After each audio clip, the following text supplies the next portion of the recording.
Welcome to Meet the Author, where you can join in on insightful conversations with best-selling and award-winning indie published authors. Your hosts today are Rob and Joan, who themselves are indie published authors, book publicists, and paranormal investigators with Tampa Bay Spirits, based in Tampa Bay, Florida. Thanks for dropping by.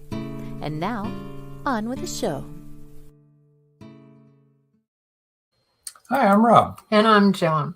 Thank you for watching the show today. Whether you're watching live or you're listening to the podcast later on just on audio, we're really glad that you decided to be part of our audience.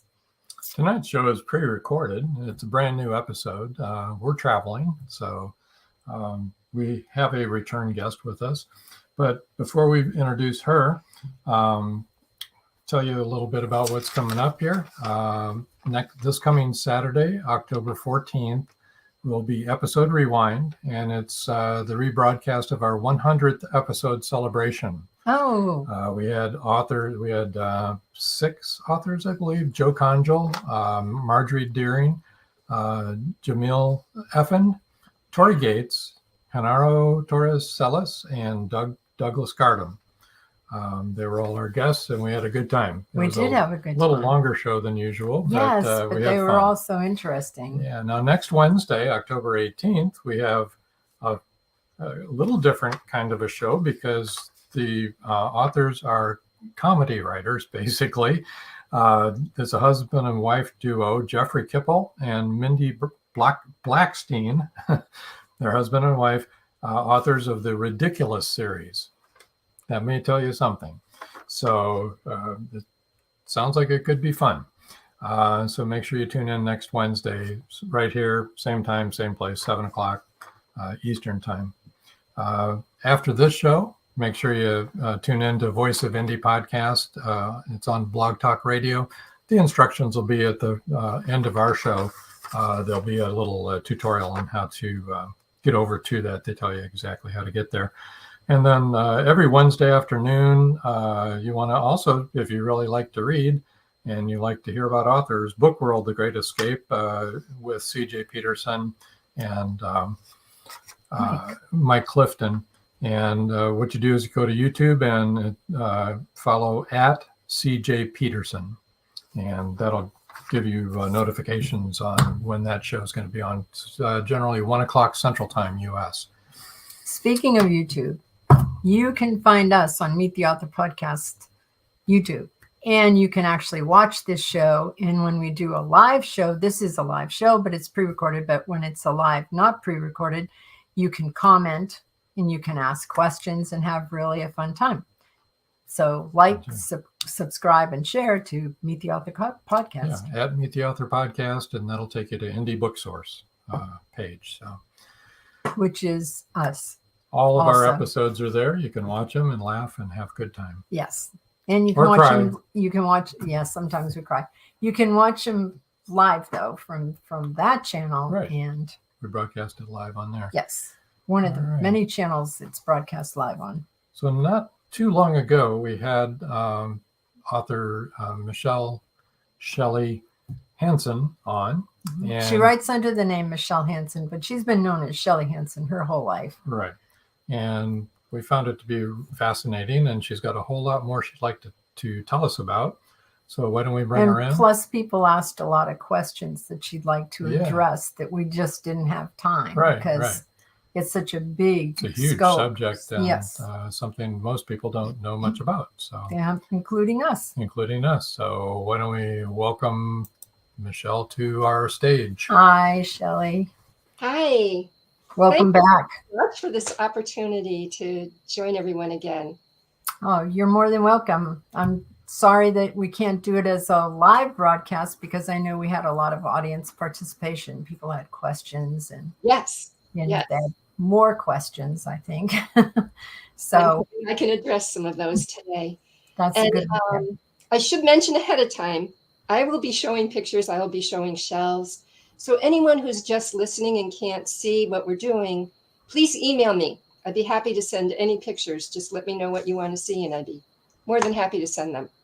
And also they can go and watch it on our YouTube as a video. True. And you can see the actual shells in live. And actually, you'll have the YouTube.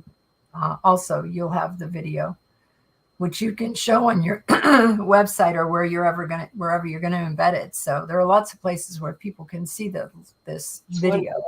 Right. No, I was thinking when you mentioned the comics that you're going to be interviewing, you're literally covering everything from the ridiculous to the sublime. And Yeah. Pretty much. Yeah. Yeah, we've had some very deep subjects on with authors really talking about some deep things, and good mental illness and, yeah, grieving over a loss. And we've very profound. Yep. Yeah, it's been good. So along those lines, first of all, tell us what is a reading? What is reading shells? Okay. So what we established in the last podcast was the idea that seashells carry messages. And that comes from the behaviors of the animals or how they've interacted with humans throughout history. You can find something unique about each, and that's its contribution to the language. But to get a message, to do a reading, I wrote Ocean Oracle, and it's actually a boxed kit. And I just lost contact. Are you seeing me okay? Yep. Yes. I've got Ocean Oracle up. Okay, perfect. So that's a boxed kit, and it comes with, let me hold these up a little bit here, 2 full color posters. And with these pictures, you're actually getting 200 shells. And the method for doing a reading is very simple. All you do is look at these foldouts and see what gets your attention. It could be, wow, that's really pretty. It could be, ooh, it bothers you. Either way, if it gets your attention, it counts. And they're numbered 1 through 200. So once you know what's grabbing you, you can jot down the numbers. And then it comes with decks of cards. So all you do is use the number on the card that matches whatever the number was that got your attention. Take out those cards, arrange them any way you want to. When people think tarot, they come with a certain number of cards in a certain spread. This is not that system. This is literally interacting with you so that you can make any arrangement you want to. They can all be in one group. They can be in separate groups. And then once you have your arrangement, you turn over the cards and the meanings are on the back. So once you have that arrangement, based on that, you string together the meanings, and that's what delivers the sentences and paragraphs of your message. Okay. So for instance, I thought I would share one reading to show you like how profound these can get. I was doing a reading back in 2008, and I was in Ohio. I lived in Massachusetts, but I was in Ohio for a psychic fair. Someone looking at this saw this shell that my finger's pointing to. Whoops, this one, 119. And just so you can see, that happens to be this shell. But when he saw it, he said, okay, I admit it. I'm interested in this shell. It's just the two of us. I'm thinking, who's he admitting this to? But this shell is called the wedding cake clam. Someone thought it looked like the icing on a wedding cake.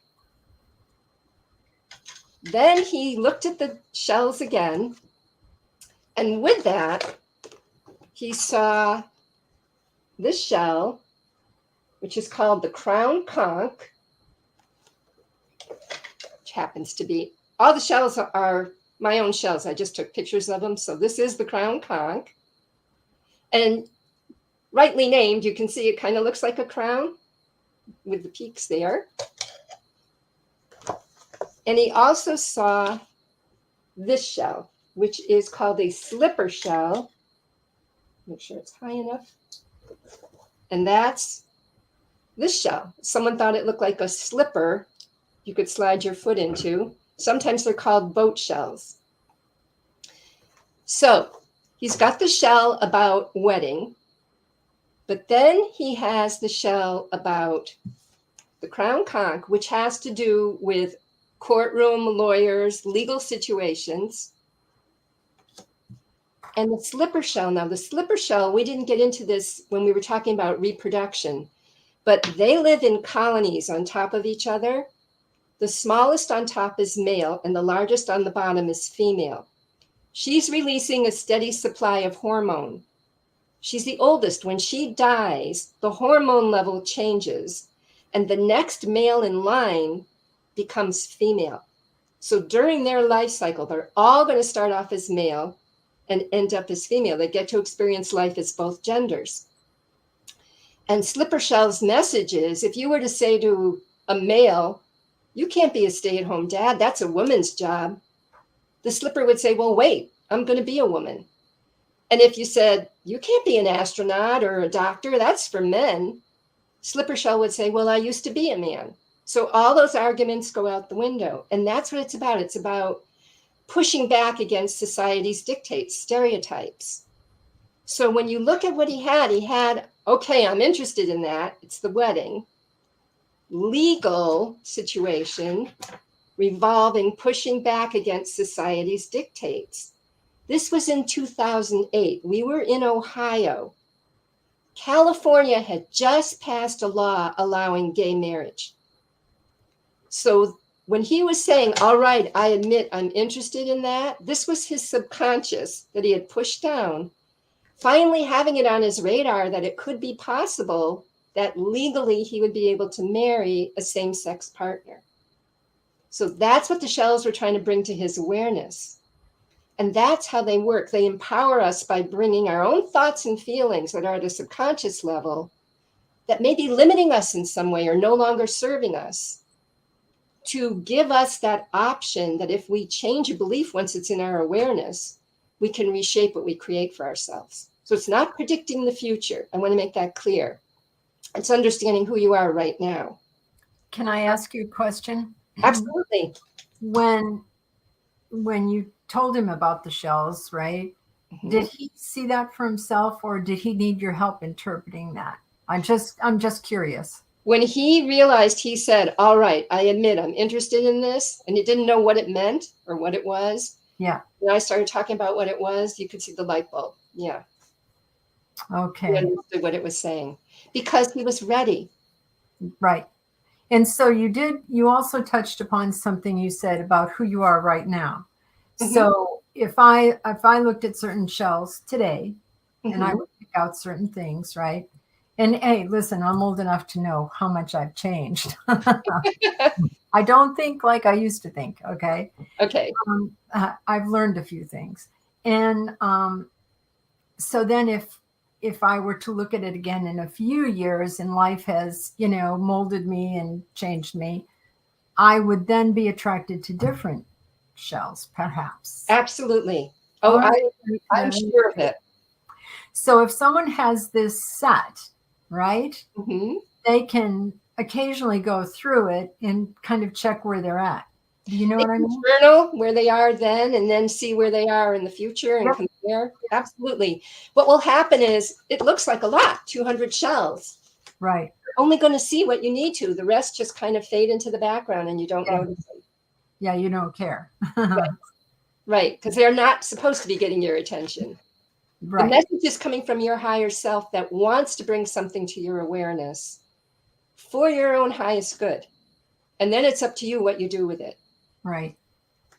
Right. So whatever you're attracted to, or whatever is of notice to you, you may not be attracted. You might be repulsed. Yeah. Many times the message is more powerful if you're bothered by something. Yeah. I would think so.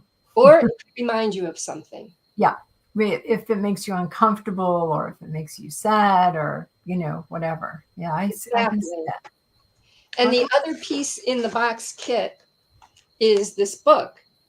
So that if you look at the back and it says wedding, why does it mean that? Or, legal problems, why does it mean that? Or defying society's dictates, what does she see in that shell that would mean that? This explains where all the meanings come from. Excellent. Excellent. So really, I can understand where people would get the idea that it's like a tarot reading, but it's not. Right. Though actually a tarot reading isn't either what people think that it is either. It's complicated. Exactly. Yeah. That's why I called it Ocean Oracle, for the alliteration as well, but so that they wouldn't be thinking tarot spreads. Right. Right. Which I think can be looked at in different ways, actually, myself. Yes. And I was trying to duplicate the process of having a reading with the actual shells. Right. That's why I made the cards. It's as close as I could get to duplicating. But instead of everyone having to find 200 shells. Come to my house or, find their own. Exactly. Yes. Excellent. Very, very good. So I think that's pretty clear, Shelley. Thank you. Thank you for the chance to explain that method. But then that's 200 shells. So what happened was the shells kept teaching me. And when I wrote Ocean Wisdom, that was about 50 shells diving even deeper. And so, as it says, lessons from the Seashell Kingdom, they're master teachers. And I wanted to bring this up because I believe people are now willing to concede that the octopus is so intelligent.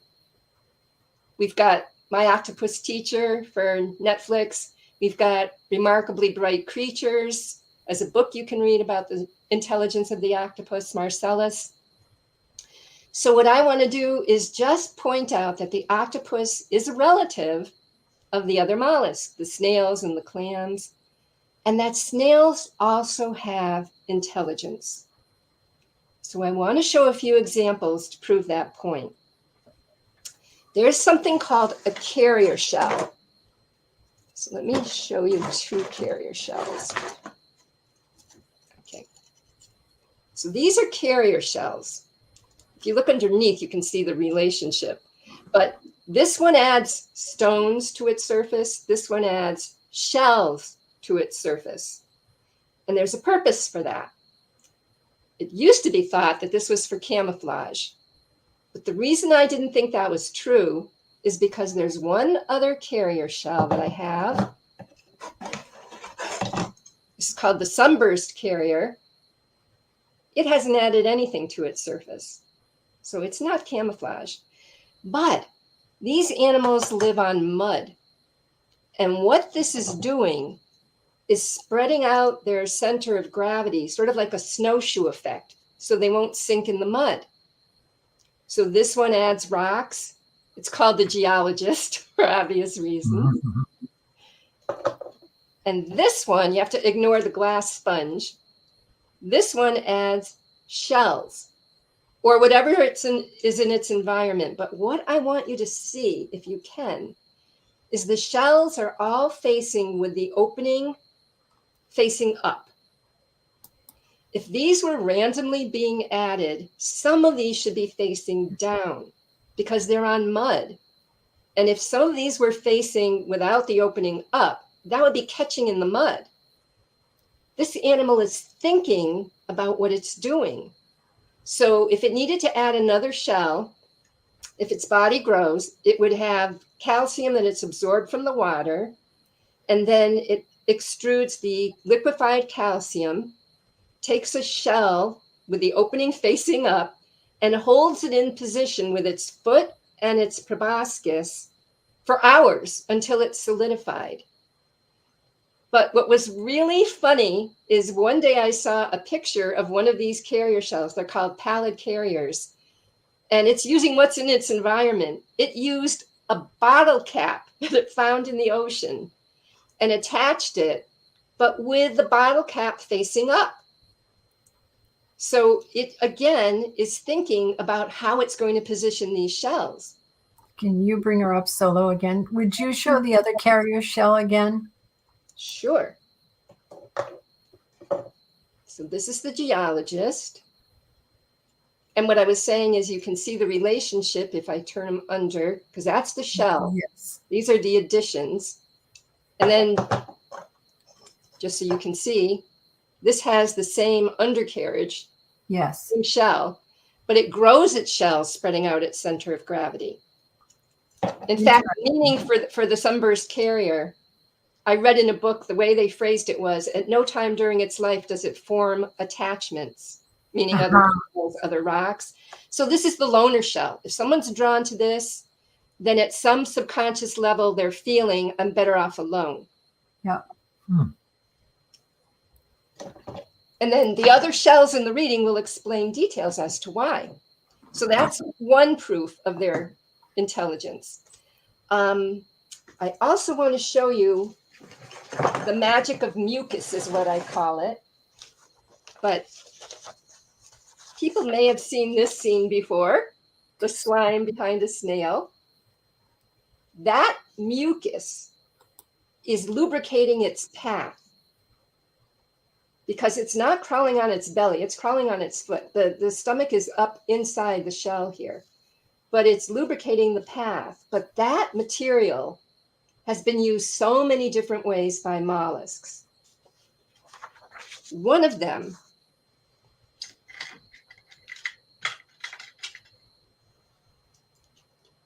this little purple shell here. In kids' books, this is called the purple sailor, which I think is a great name for it. The Latin name is Janthina or Janthina. I'm not sure how you pronounce it, Janthina. But the purple sailor makes sense because they live on the surface of the ocean and they can't swim. So how can they stay on the surface of the ocean if they can't swim? They use that mucus like glue, and they glue air bubbles together, and they build a raft. So this is a picture of the Janthina on its raft of air bubbles. If it got separated from the raft, it would drown. So it's clinging to the bubbles for its survival. And that's why the meaning for the purple sailor, the Janthina, has to do with living in a fantasy and denial because they're clinging to those bubbles. Also, the animal is blind. So it's like you're clinging to the bubbles and you don't want to see anything else. Wow. Now, I want to progress beyond that point. Yeah, I think so. The great thing about doing a reading is they could have had friends telling them, no, that's not the way things are. And they're blind to it. Yeah. But they are doing a reading and they've picked this shell themselves. And they're reading the back and it says, living in a fantasy world, clinging to the clouds, no desire to be shown anything different, a state of denial. That penetrates in a way nothing else could because they know they picked the shell. It's their message. Right. And they've seen that have more of an impact than anyone trying to tell them something. We need to take our first break. Okay. So we're going to have a little word from our sponsor here. Nobody go away. We'll be right back. It's 1919, and Eric Laska returns from the war in Europe. Two new enemies await him in the small coal mining town he calls home. One is a threat to his relationship with Rebecca, the love of his life. The other, a bloodthirsty beast, is stalking the mining town residents. The townspeople suspect Eric of one of the killings. An old man and Rebecca's 11-year-old sister have seen the beast, but only Eric believes their story. To protect the town and clear his name, he's forced to prove the werewolf exists. Available on Amazon. The Horror Within by Marjorie Swift Doring.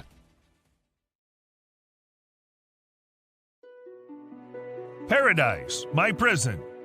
Charlie Flint awakens from a deep sleep and finds himself alone on a tropical beach surrounded by a palm tree jungle and exotic animals.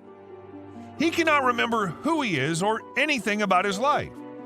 First, he must find food and build shelter and protect himself from hidden dangers. As his memory gradually returns, it reveals what a very flawed person he is. A man who made too many mistakes, made too many enemies. The implications of the truth are staggering. How did Charlie get there? And will he save himself? Paradise, My Prison is the riveting new suspense thriller from retired Hollywood scriptwriter George Dismukes. Paradise, My Prison by George Dismukes is available in jacketed hardcover, softcover, and all ebook formats worldwide.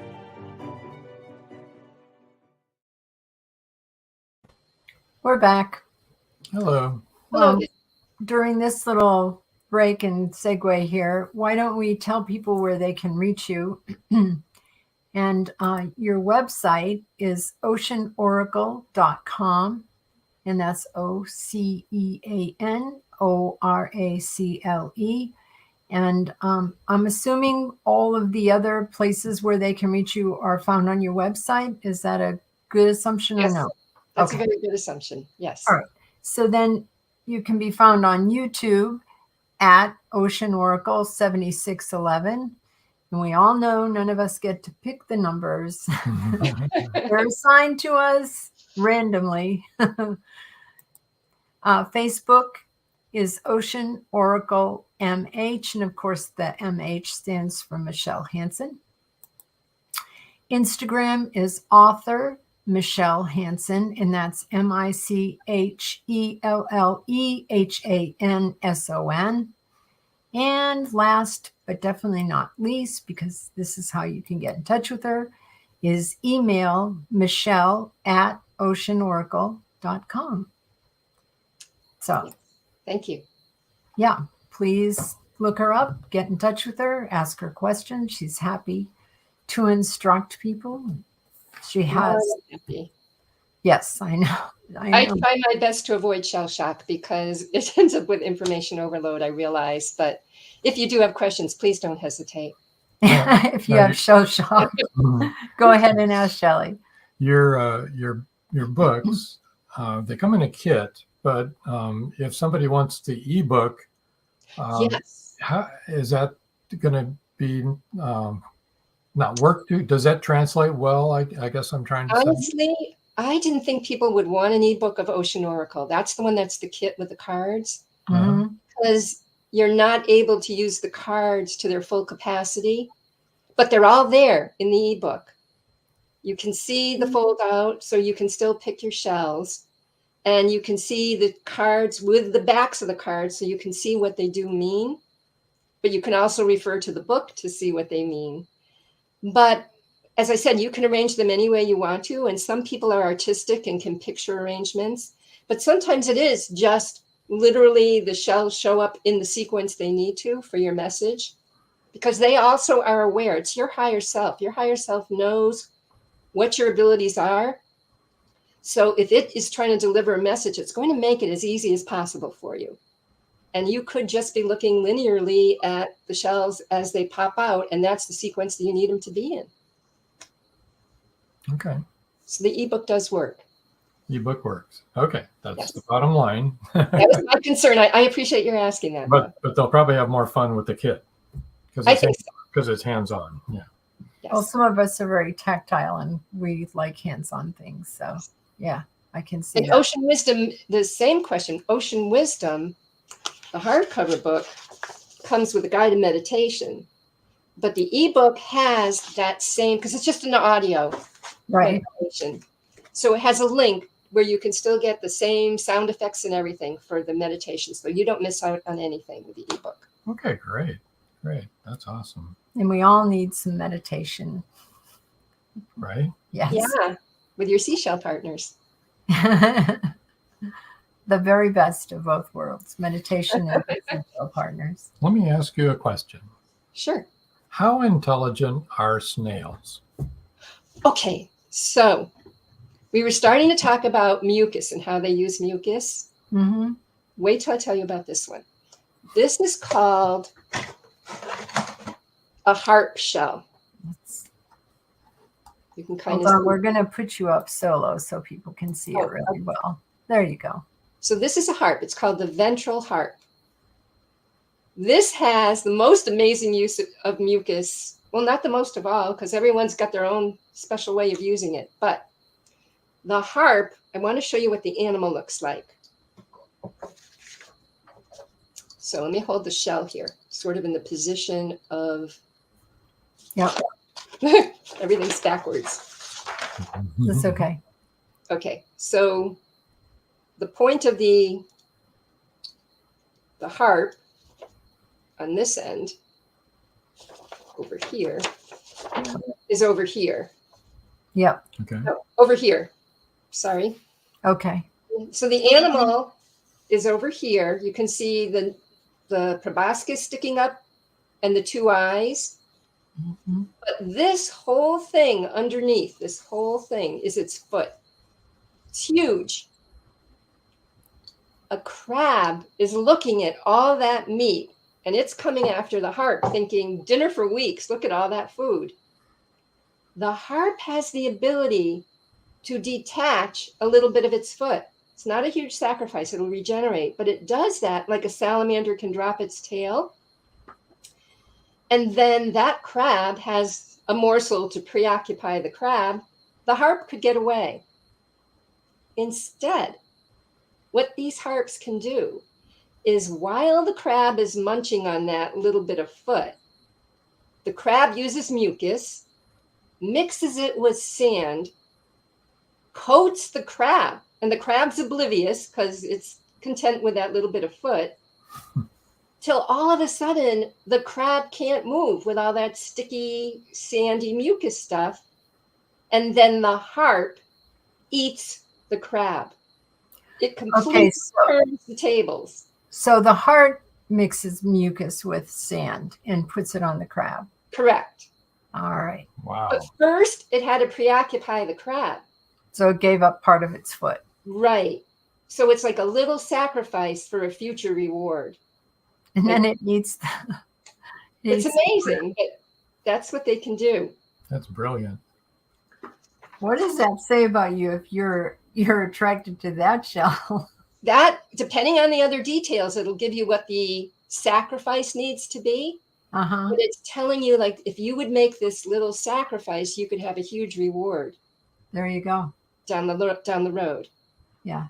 Big dividends from a little sacrifice. Yes. Got So it. the intended victim will be the victor, a complete reversal. Present sacrifice for future reward. Now, you saw the raft, you saw the way they can turn the tables. Now I want to tell you about their compassion as well as their intelligence. That comes from this shell on the bottom. It's called the helmet conch. Well, actually, this shell is the helmet conch. Yeah. Okay, the animal's foot comes out through here. So this is the way they need to be to get around. I need to tell you that first.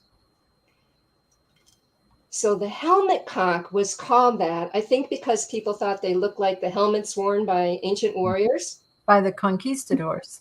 And yeah, it does resemble that. And so to me, this meant someone willing to fight for you, like an ally, someone on your behalf.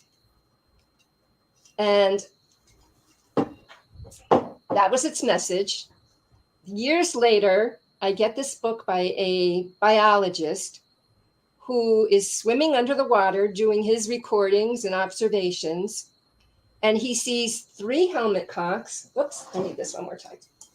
One is like this, and the other 2 are like this. And they're maybe 16 feet apart in a triangle. And he only tells this in hindsight. He ignored it at the time, just kind of saw it out the corner of his eye and figured, oh, somebody was collecting them and realized they're protected and threw them back in the ocean. And that's why one landed like this. Well, this one is a sitting duck. It can't go get food. It can't get purchased because its foot is up here, and it's exposed to any predator. So it's in peril. And he continues his work, but he runs out of film in his camera. So he has to swim back to his boat. He gets more film for the camera and fills up his tank with more air. It's now hours later, and he swims back. And this time he sees the two conchs that were like this and were making their way closer to the one like this. And this gets his attention. So he sits back and he watches. And literally, the two come up to the one in trouble.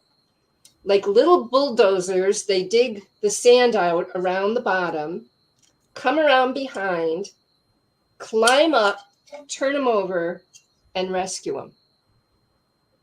Amazing. That means they had to care that someone was in trouble hours away from them. They had to, even though they weren't together, they were 16 feet apart, the two of them had to figure out a plan when they arrived that they could accomplish working together, and they did. And the reason I wrote Ocean Wisdom is because I wrote to him to ask permission to use his pictures. And when he granted me permission, I knew I had to write Ocean Wisdom. So the top picture, you can see the one on its side that's in trouble and the two that have arrived. Yeah. The middle picture, you can see the sand where there's sort of been bulldozers and loosening them up. Yeah. The bottom picture is where they've climbed up, turned them over, and saved them. Wow. That shows not only intelligence, but also great compassion. And these are snails. Exactly. Amazing, isn't it? Crazy. Isn't it? I don't think people I think I can learn a lot from the animal kingdom. I really do. All animals, you know, it just blows my mind, the things they do. It's amazing.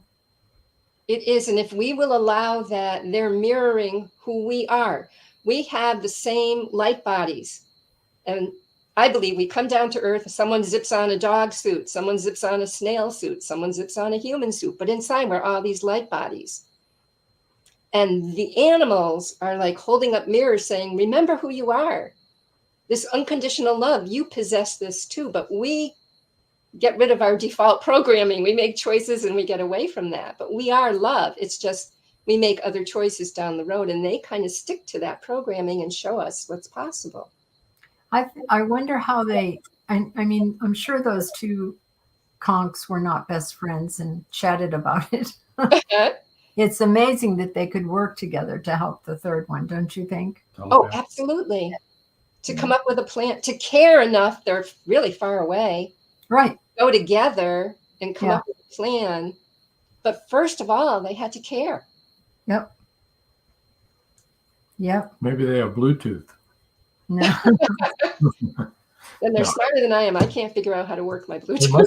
They've got to be telepathic. I mean, they've got to be able to get that thought to each other through the water. I've seen videos of whales and dolphins thanking people for cutting them out of a net that drowned them and stuff. And you know they're thanking them. They don't say thank you, but they flip their tail. They stand up and they make the effort to express their gratitude. Yes, and know what they're trying to say. You know. It's amazing. It really is. The things that we can see, if we would just open our eyes and notice.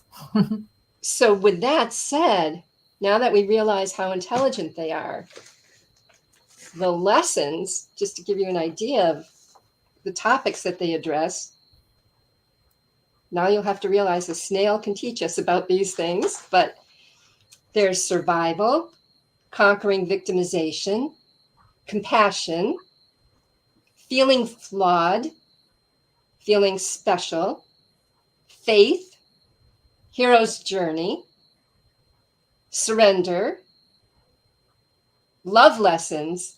Oh, they teach about love. It's so fascinating. If you think of love like a wheel with all these spokes, every spoke is a different way of experiencing love. So there's a shell that addresses love as attention, love as quality time, possessive love, all these different types. And what we tend to do is pick one spoke. That's our spoke. And that's the only one we see on that wheel. So if I need you to show me that you love me through quality time, spend time with me, and you're sending me gifts, but you're never there, I don't feel loved. Or you're telling me you love me, but you're never there, I don't feel loved. So I feel starved for love because I'm only honoring that one spoke, quality time. And what the shells are saying is, if you were to get on the wheel, whatever spoke it takes, notice all the other spokes have equal value. Instead of feeling starved for love, you'll find that you have a feast. Very good. So that's their love lessons. They teach about judgment. They give you soul-searching questions about struggle and pride and vindication. Vindication is really important. When someone feels the need to be right, that's vindication.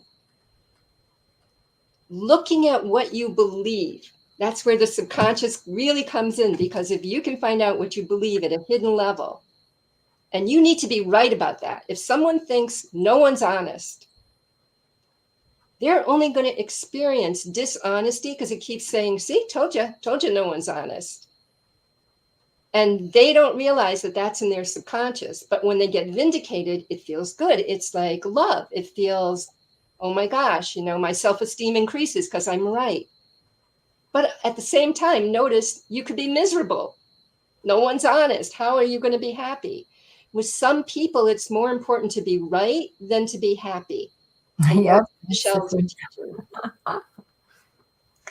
Which would you rather be, happy or right? Right. Like, oh my gosh, I'm wrong, but how great that I'm wrong. They're actually honest people. And we're all wrong. If we're willing to admit it. None of us are right all the time. Well, there's two options that you have. You can either say it's okay to be wrong. Yep. Or you can change the thing that you're right about. So you'd be right if you think there are honest people. You can shift what you're right about. Either way, it will work. Interesting. Yeah. We need to take our last break. So if you all stick with us, we've got some more to talk about here. So here's another word from our sponsors. The clock is ticking. Can Gracie uncover the truth? Philip Pliant is the wealthy opportunist plastics dealer and CEO of Pliant Industries. He's also a master thief, creating a pervasive threat to the manufacturing infrastructure in the Caribbean islands markets.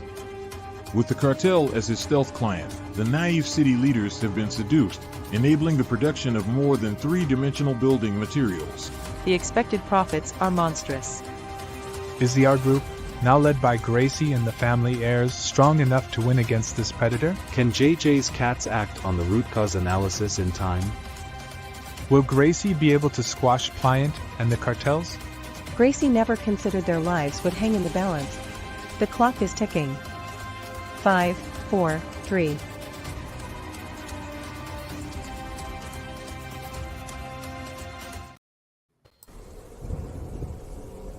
Many secrets are hidden within the darkness of the jungle. Behold, this one about a man, a woman, a black jaguar, and an ancient Maya legend. Two Faces of the Jaguar is a novel by George Dismukes that will take you deep into the jungle and capture your imagination until the last word. Two Faces of the Jaguar is book one of a trilogy. Two Faces of the Jaguar, where only the adventurous dare to read.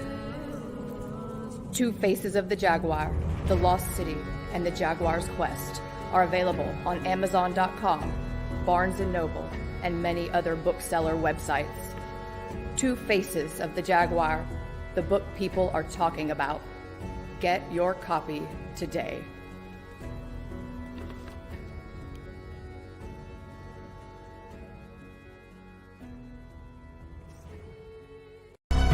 Madison Jackson loved being a cop. A young girl is raped and murdered near Burnett Reservoir. Madison vows to get justice for the child. Madison travels to the heart of Mexican cartel country. She is kidnapped, tortured. Will Madison ever make it home?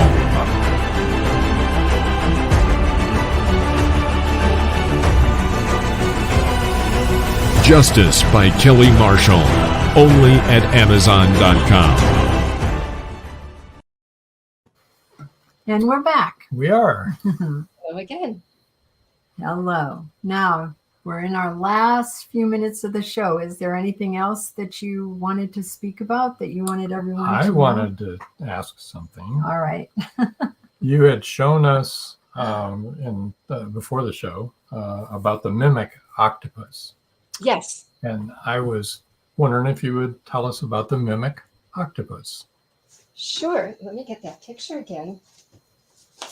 So now that people are aware of the octopus's ability to camouflage by changing color and texture, and the reason that's so important in their lives is their blood is copper-based. It's blue blood, which is not going to be very good at transporting oxygen. So they can't flee when they're being chased, but they shoot out ink, and that will put up like a smoke screen so the one pursuing can't see them. And there's also something in the ink I read that dulls the sense of smell. So if you can't see them and you can't smell them, they can hide in plain sight. And many people are familiar with the various forms of changing color and texture. But there's a species of octopus called the mimic. There's also one called the wonderpuss now. And instead of changing color and texture, they rearrange their body to look like other animals. And so I have some pictures here. The top picture is a mimic that kind of looks like a crab. The second picture below that is a poisonous sea snake, but it's actually an octopus, the mimic, putting out just 2 arms to mimic that deadly snake. And the bottom picture is a flounder or a flatfish. And you can see that there's no internal skeleton. So just that little sac, that's its whole body right there, right there. It has long, long arms, and it puts all the arms in the same direction, and it swims in an undulating motion and mimics a fish. Theory is that they can then blend in with a school of fish and help themselves to a couple. Amazing. It's really amazing. Intelligence again. I told you I've watched octopus do crazy things, like walking on 2 feet, looking like a person walking on 2 feet. And you're like, okay, that's nuts. Absolutely. They're fascinating. But we digress. We do. Before we go, I would like, before you don't move forward or anything, but if you could show us that gigantic one. Sure. And what kind of shell is this? This is called an Australian trumpet shell, or syrinx, Syrinx. And it is my largest shell. It's probably just about fully grown as an adult. That's amazing. Can you hear the ocean in that one? You can put your whole head in that Probably, one. yeah, probably the whole planet. The fascinating thing is, I was talking about the shells. When they grow their shells, they're always adding on a new layer, but they have the original one they started with. Mm-hmm. There's an exception to every rule, and this is the exception. When these are very young, there is a tip that's maybe this much longer that breaks off. It's the only shell that does that, because this is sealed. It's not like it broke. It's planned into their DNA. I have a couple of these. One is more of a juvenile, and this is the adult. It basically means that you can outgrow your childhood stuff. Interesting. Interesting. It is. It's really awesome. It's So, a beautiful shell. It's huge. It is. And I would be remiss if I didn't mention, so this shell, the one that I told you about rescuing its comrades, its meaning is about trust, knowing that someone's got your back. But most of the time when people look at that picture, they're bothered by that shell. If you're bothered by it, it means that your trust has been shattered. Like someone you thought had your back let you down. And what happens when someone's trust is shattered, two things. One is they can't delegate to anybody because they don't want to give them the power to let them down. But the other is they will never say no because they know how it feels to be let down and they don't want to be the cause of that. So they're taking on everything. They're not delegating anything. And eventually that means their standards are going to suffer. They're not going to be able to keep it up with all the things that they're taking on and not letting any of it go. So it's teaching you, like, how do you feel about trust? Very interesting. Really interesting. Very. Okay. So what anything else you'd like to share with us before we end up here? I want people to realize how intelligent and compassionate shells are. I want them to see that they have so much to offer us. They're teachers, not in a human body. They have so much to offer to help us navigate through life. Excellent. Well, thanks, Shelley.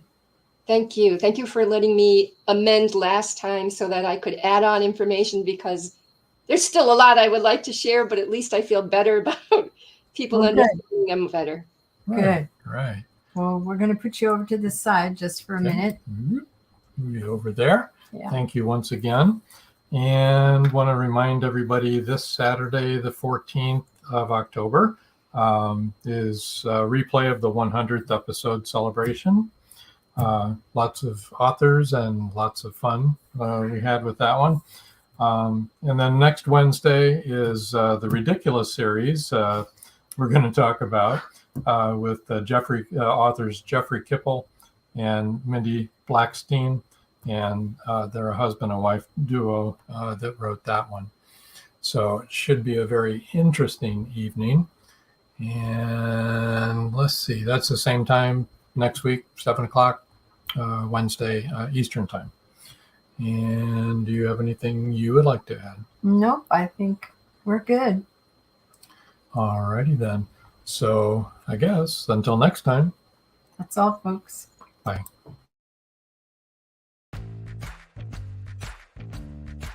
Live every Wednesday, your Voice of Indie hosts Beam Weeks and Stephen G's welcome authors, musicians, publishing industry pros, artists, and assorted creative guests for an exciting interactive hour. Call in during the show or post questions and comments on Twitter for responses in real time. Meet your favorite indie creators, learn inside tips, network, and promote your work. The link for each week's show is pinned on Twitter atop @VoiceOfIndie. And you can receive the link every Wednesday morning in your inbox by subscribing to our newsletter at freshinkgroup.com. Check out Voice of Indie every Wednesday on Blog Talk Radio and catch hundreds of episodes archived everywhere from our websites to our YouTube channel and Spotify. Thank you for joining us here on Meet the Author. Make sure you stay up to date with our show by clicking like, follow, and share. And you can find us on Spotify, iTunes, and more. See you next time on WLFE-DB.com.